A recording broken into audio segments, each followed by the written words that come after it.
बिस्मिल्लाहिर्रहमानिर्रहीम। अस्सलाम वालेकुम। सादा लोग सादा ज़िंदगी में हम आपको खुश आमदीद कहते हैं। उम्मीद करती हूँ मेरे तमाम देखने वाले खैर आफियत से होंगे, जहाँ रहें खुश रहें, हंसते मुस्कुराते रहें और अल्लाह पाक के हिफ्ज़ व अमान में रहें। आमीन सुम्मा आमीन। तो जनाब इसी के साथ करते हैं अपने व्लॉग का आगाज़। अगर अभी तक आप लोगों ने मेरे चैनल को सब्सक्राइब नहीं किया तो प्लीज़ मेरे चैनल को सब्सक्राइब कर दें, लाइक कमेंट लाजमी किया करें। तो जी प्यारी सी सुबह हो चुकी है, आधा दिन ढल चुका है और यहाँ पर देख सकते हैं बादल बिल्कुल साफ़ हैं और कराची में इस वक्त शदीद गर्मी है, परिंदे भी बिलबिला रहे हैं गर्मी की वजह से। और यहाँ बन रही है हमारी शाम की चाय। गली में आता है दोपहर के टाइम बाकर खानी वाला, उसके पास बहुत सारे आइटम होते हैं, केक, बिस्किट्स, नान खताई, बहुत सारी चीज़ें होती हैं और 50-50 रुपए के पैकेट होते हैं। ये वाले पैकेट 50 रुपए के हैं और इसमें ना छोटी छोटी सी बाकल खानियाँ होती हैं, इतनी नन्ही नन्ही सी, चाय के साथ बहुत ही मज़े की लगती हैं और बिल्कुल फ़्रेश हैं ये। अगर मैं आपको तोड़ के दिखाऊँ, ये देखें बिल्कुल फ़्रेश होती हैं, ताज़ा।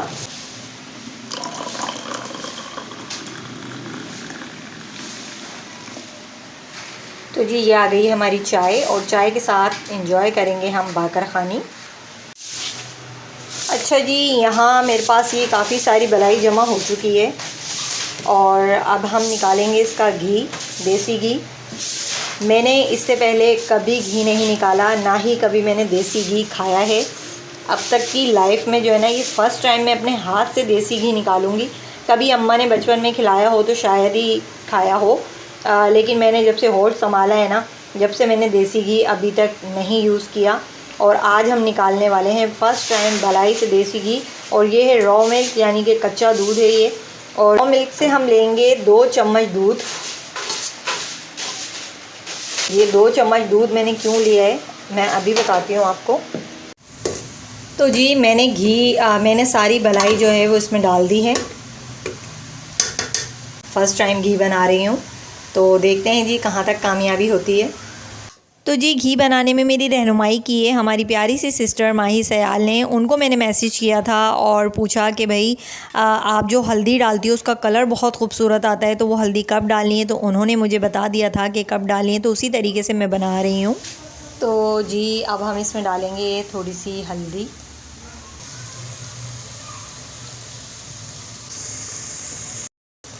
कामयाब हो चुकी हूँ मैं घी निकालने में और यकीन करें बहुत खुशी होती है जब आप अपने हाथ से कोई काम करें ना और वो परफेक्ट हो जाए पहली ही दफ़ा में, तो सच में बहुत खुशी होती है। मुझे लग रहा था कि मैं शायद बहुत निकम्मी हूँ मुझसे घी नहीं निकलेगा, लेकिन जनाब घी हमारा निकल चुका है और बलाई सेपरेट हो चुकी है और घी हमारा ऊपर आ चुका है।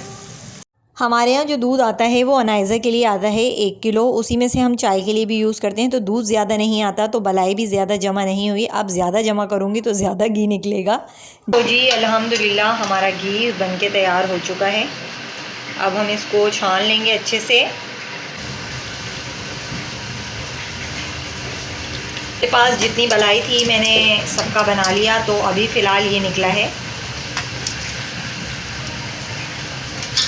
जो वेस्टेज था यानी कि जो इसकी बलाई थी, इसका मैंने बनाया है हलवा और इसमें मैंने डाला है थोड़ा सा आटा और आधा कप दूध और उसमें चीनी डाल के इसको अच्छे से मैंने भून लिया है। तो यकीन करें कि ये हलवा इतना टेस्टी है ना,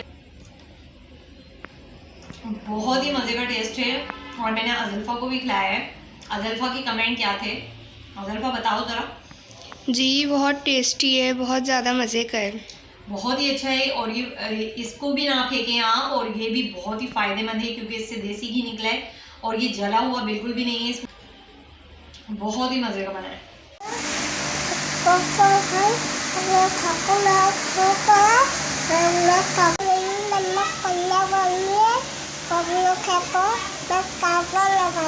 पीछे मुड़ो, पीछे मुड़ो, पोनी दिखाओ, हटो हटो, चलो अब आगे मुड़ो। शाम में हमारे घर में काफ़ी सारे बच्चे ट्यूशन पढ़ने आते हैं, तो अनाइज़ा की फूफो और कज़न ट्यूशन पढ़ाती हैं, तो इसीलिए मैं रोज़ाना डेली अनाइज़ा को तैयार करती हूँ। तो वो जा रही है नीचे और जी घर की ज़िम्मेदारियों में उलझ कर ना मैंने अपने ऊपर टाइम देना बिल्कुल ही छोड़ दिया था। यहाँ देख सकते हैं मेरी स्किन बहुत ज़्यादा ख़राब हो चुकी है, पिगमेंटेशन हो गई है, छाइयाँ हो गई हैं चेहरे पर और अनइवन टोन हो चुकी है और सारे मसले मसाइल जो है ना इस वक्त मेरी स्किन पर मौजूद हैं। लेकिन अब मैंने ठान लिया है कि मुझे कुछ ना कुछ जादू करना पड़ेगा, क्योंकि इरफ़ान ने कल मुझे बोला है कि ये वो हिना तो है ही नहीं जिसे मैं लेकर आया था। तो जनाब अब बस मेरे दिल पे लग चुकी है बात, तो मैंने तो कुछ करना ही करना है। तो जनाब पार्लर में जाती नहीं हूँ, इतना पैसा मेरे पास है नहीं कि मैं महंगी महंगी क्रीम्स और ये और वो अपने आप पर अप्लाई करूँ। तो मैंने सोच लिया है बस जी अब रुकना नहीं है बिल्कुल भी, आज से अभी से स्टार्ट करना होगा। और मेरी उन तमाम बहनों से भी रिक्वेस्ट है जो कि बिल्कुल अपने आप को लापरवाही से छोड़ देती हैं, तो घर में ही मेरे साथ आप ट्राई कीजिए। हर किसी के घर में दूध आता है, उसमें से 2 चम्मच कच्चा दूध निकाल लें और ये दूध स्किन के लिए बहुत ही बेनिफिशियल होता है। इस तरह क्लिनजिंग करने से ना फेस बिल्कुल साफ़ हो जाता है। बहुत पहले मैं कभी किया करती थी, लेकिन कुछ टाइम से मैंने बिल्कुल छोड़ दिया जब से वाईटी पर आई हूँ, टाइम ही नहीं मिल रहा। लेकिन अब टाइम निकालना होगा जनाब, और कामों के लिए भी तो हम टाइम निकालते हैं ना। तो जनाब कॉटन ले लीजिए एक साफ़ सुथरा और अच्छे से उसको मिल्क में डिप कीजिए और बस अपने फेस पर, पूरे फेस पर अप्लाई कर लीजिए। और उसके बाद जो है ना कॉटन की मदद से ही अपने फेस को जो है वो साफ़ कीजिए।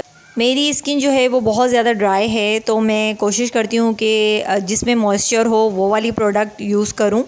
तो दूध में बहुत ही ज़्यादा मॉइस्चर होता है और इस तरह क्लींजिंग करने से ना पहले ही दिन आपको रिज़ल्ट मिलेगा, कितनी ज़्यादा स्किन आपकी साफ़ हो जाएगी, ग्लोइंग हो जाएगी। अगर आप ये सुबह के टाइम करें तो पूरा दिन आपका फेस जो है ना वो ग्लोइंग रहेगा। और ये क्लींजिंग आप हफ़्ते में 2 बार कर सकते हो आराम से, इसका कोई नुकसान भी नहीं है, बेनिफिट ही बेनिफिट हैं। तो जनाब मैंने तो स्टार्ट कर दिया है, अब आप लोग कब स्टार्ट करते हो? तो जनाब रिज़ल्ट आपके सामने है। कॉटन कितना गंदा हो चुका है, कैमरे में इतना फ़ील नहीं हो रहा, लेकिन वाकई कॉटन बहुत गंदा हो गया था और मैं ये देखकर हैरान हो गई थी कि इतनी मेरी स्किन गंदी हो गई है। तो जी क्लींजिंग करने में मुझे सिर्फ़ और सिर्फ 5 मिनट लगे और मैं आ चुकी हूँ फेस वॉश करके, क्योंकि आज पहला दिन है और स्किन का रिज़ल्ट आपके सामने है। इतनी जल्दी तो कोई जादू भी नहीं होता, तो आहिस्ता आहिस्ता करके ही तमाम चीज़ें सॉल्व होंगी। तो जनाब अभी फ़िलहाल फेस जो है वो नीट हो चुका है बिल्कुल।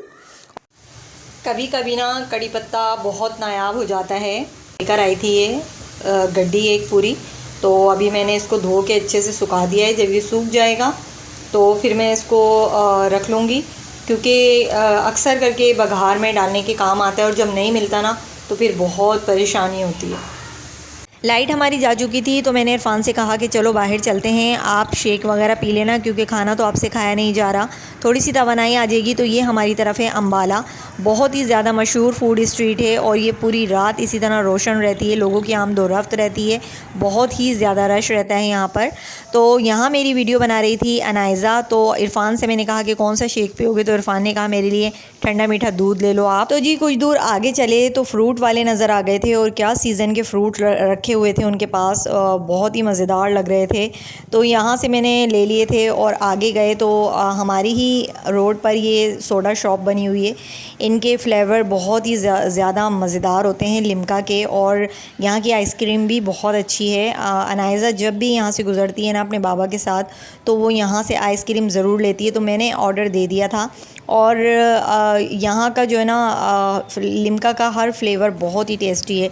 तो अनाइज़ा जो है उन तमाम लोगों को बड़ी हसरत भरी निगाहों से देख रही थी, जो भी बच्चे यहाँ बैठकर आइसक्रीम खा रहे थे, क्योंकि अनाइज़ा को हो रही थी खांसी, इसीलिए हम उसको ठंडा बिल्कुल भी नहीं दे रहे थे। बड़ी तसल्ली से और बहुत ही काम डाउन करके उसको मैंने बिठाया हुआ था और मैंने अनाइज़ा को कहा कि पहले आप अपनी खांसी सही कर लो, फिर इंशाल्लाह हम आपको दिलाएंगे आइसक्रीम। तो अपने बाबा से बातें कर रही थी और कह रही थी कि मुझे भी दिलाओ, तो बाबा ने भी समझाया तो समझ गई थी जी। और यहाँ हमारा ऑर्डर आ चुका था।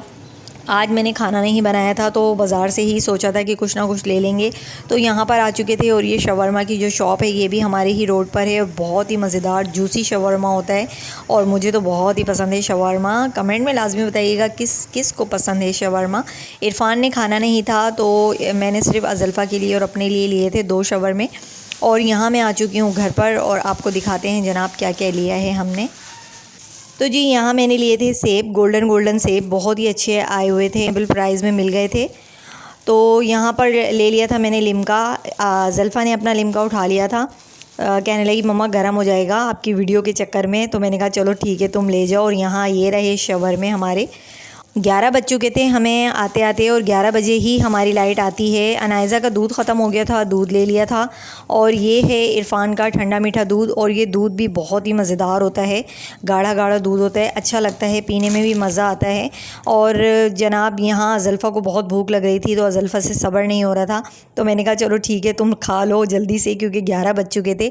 तो जनाब ये थी हमारी आज की वीडियो। उम्मीद करती हूँ वीडियो आपको पसंद आएगी। पसंद आए तो लाइक कमेंट लाजमी कीजिएगा और अपना बहुत सारा ख्याल रखिएगा। मिलेंगे फिर किसी नेक्स्ट वीडियो में। अल्लाह हाफ़िज़।